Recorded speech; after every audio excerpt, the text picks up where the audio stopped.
bakristo bavandimwe, nk'uko padiri yabigarutseho mu ntangiriro y'igitambo gitatu cy'Ukaristiya, urugendo rwacu rurarimbanije, turugeze kure. Icyumweru cya gatanu, icyumweru kibanziriza icyumweru gitagatifu, ni umwanya mwiza wo kongera kwisuzuma, tukareba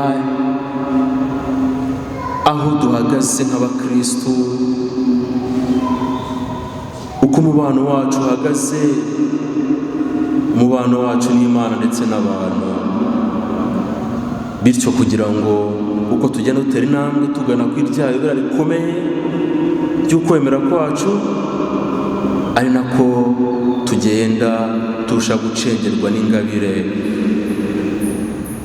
Igihe cy'igisibo ni igihe cyo kongera kwisuzuma, ni igihe cyo kongera kugaruka ku buzima bwacu bwa gikristo, tukareba aho bitagenda neza, aho twakosheje, maze tukagarukira Imana kugira ngo twinjire muri iryo bibera dusukuye. Ivanjiri ya Yohani tumaze iminsi turi kumva impaka cyangwa se ikiganiro Yesu ari kujyana n'Abayahudi.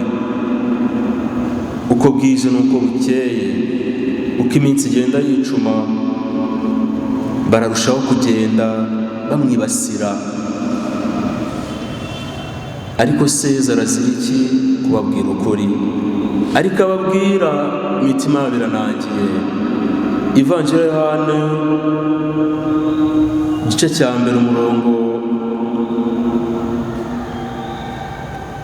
wa mbere, ndetse isomye yose, igice cya mbere cyose batubwira ko Yesu yaje mube ariko abo ntibamumenya. Twumvise mu Ivanjiri ya Yohana ukuntu Abayahudi banangiye, batemeye Kristo. Bavandimwe, natwe rimwe na rimwe twihakana Kristo mu buryo bumwe cyangwa ubundi.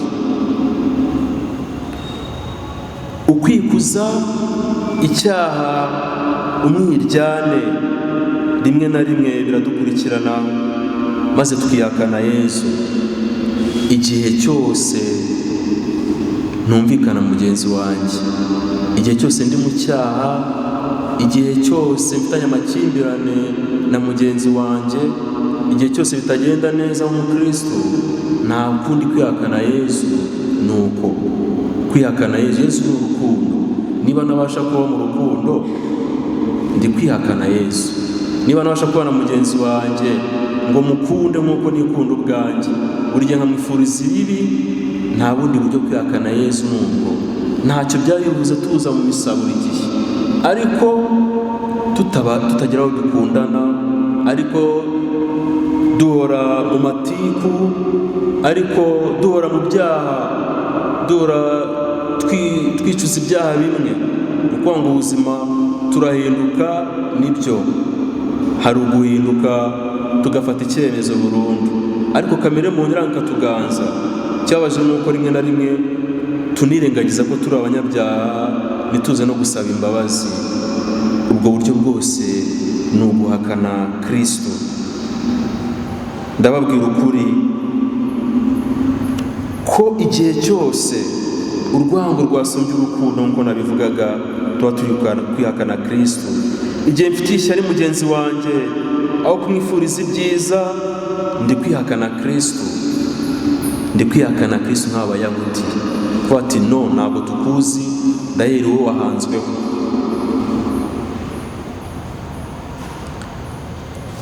Uwumva ijambo rya Yesu wese nk'uko yabivuze, ukomera ku magambo ye, ntateze gupfa bibaho. Umukristo mwiza ni uwumva ijambo maze rikamuhindura. Umukristo mwiza ni uhora ukomeye kuri uko guhinduka, utera intambwe. Ntibyoroshye, turi abantu, ariko ukomeza gutera intambwe. Kwitagatifuza n'icyo bivuze. Uyu munsi niba waguye, ongera ubyuke utera intambwe. Kiliziya rifunguye, impuhwe z'Imana zirafunguye. Iyo cyose iri mu byago, iyo cyose iri mu kaga, iyo cyose iri mu byaha, ujye yibuka kurangamira umusaraba, maze ubwire Yesu uti Yezu mbabarira, nyiribambe ndaje unyakire, kuko nahoze kure yawe nk'uko korali yadufashije kuririmba uyu munsi.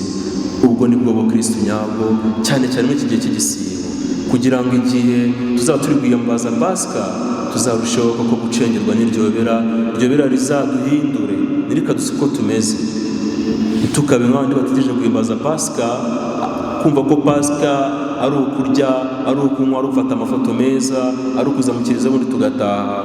Pasika ni uguhinduka k'umutima wanjye, ni ukuva ku kibi maze nkandira gukora icyiza. Mucyo rero bavandimwe, muri iki gihe, muri iyi minsi mike isigaye kugira duhimbaze iryobera, turangamire Yesu, tumubwire ati Nyagasani ngaha ndaje, tumubwire ati Nyagasani nyiribambe ndaje, nahoze kure yawe, nemeye kureka byose nkagukurikira, nemeye kureka rwa rwango nangaga mugenzi wanjye, kuko ari we rukundo. Igihe cyose namwanze, igihe cyose ntafite urwo rukundo bamwihakana, ngaho mbabarira, nemeye guhinduka. Mucyo dusabe mu gitambo gitagatifu cy'Ukaristiya tunyujije ku mubyeyi Bikira Mariya, aduhe iyo ngabire, maze igihe tuzaba turi guhimbaza iryobera ritagatifu rya Pasika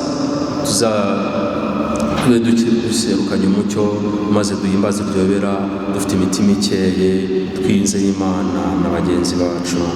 Nyagasani Yezu nabane namwe.